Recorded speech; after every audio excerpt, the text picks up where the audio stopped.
Hi guys, good afternoon. So ngayon gagawa tayo ng banana Q. So ito ang ang mga ingredients or ating mga lulutuin. Banana, this is saba from Philippines.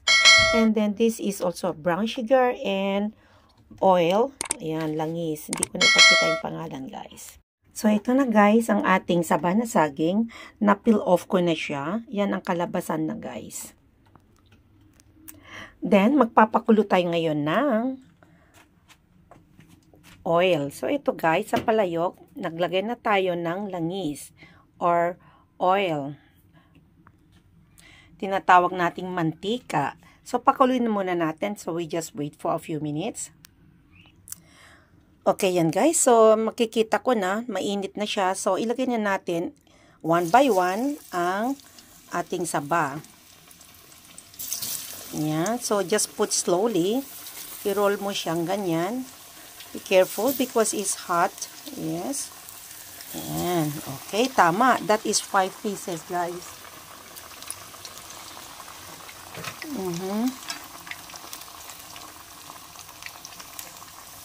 So, kung gusto nyo rin, ilulubog sa over na oil. Pero ako, tama lang yan, katamtaman kasi is almost full naman siya on the top of the banana.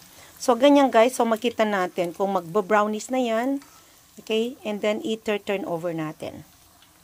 Like that. So, yan. I-turn over natin kasi a little bit brown na siya. Ayan. So, guys, ngayon pa lang ako magluluto ulit ng banana Q. Sa tagal na, since I was in the province in Isabela. So, yan ang niluluto namin. Yes. So, hayaan muna natin mag-brownies. Then, that time na ilalagay natin ang brown sugar. So, ito yung brown sugar ko, guys. So, yan, guys. Kita natin. Okay.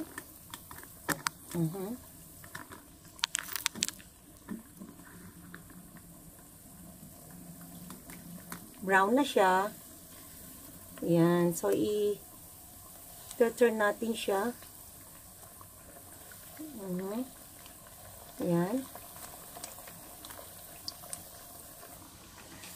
And then, now, lagyan na natin siya ng brown sugar. Yan. So, tansyahan natin lang, guys, okay? So, tama na yun. Siguro, mga 3 spoon lang yun nalagay ko. Tapos, halo-haluan na natin. Yan. So, makita natin, guys, there is changes na. See? Diba? Just mix it like that way. Wow! Ang ganda ng kulay. Yan, ang gusto kong kulay, guys. Brown. Na yung mga kanyang asukal ay dumidikit sa saging. Okay. Wow, sarap niyan, guys. This is the actual version ng aking banana Q from Hong Kong. Charot. Oh my God! So, guys, ayan na. Mag-brownies na siya. Pero yung mga sugar, guys, nandito sa ibaba, Ito mo, Diba? Yan. Pwede nang pahinain ang kanyang apoy. Yan, pinahina ko na lang, guys. Kasi masusunog na siya. Diba? Look, magiging, na siya, girl, caramel na yung kanyang sugar. Wow. So, ganyan lang kasimple, guys. Okay, ang magluto ng banana Q. Okay. Kailangan bantayan. Mix mo. Sa tama na yan. Patayin ko na para kasi mainit na rin yung mantika niya. Yan. So, pwede nyo nang hanguin. Okay, let's put na in the plate. So, guys, ito na ang finished product na luto natin, banana Q. Yan, ang ganda, guys.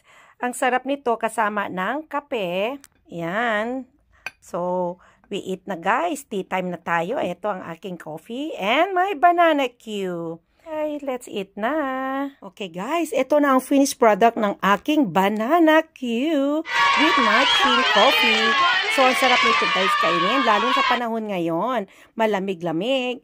So, eto, guys, Nakakagutom. Yummy. Amoy pa lang niya, guys. Ang sarap, guys. So, halina kayo. Kain na tayo ng banana Q and coffee. It's tea time, guys. Let's eat.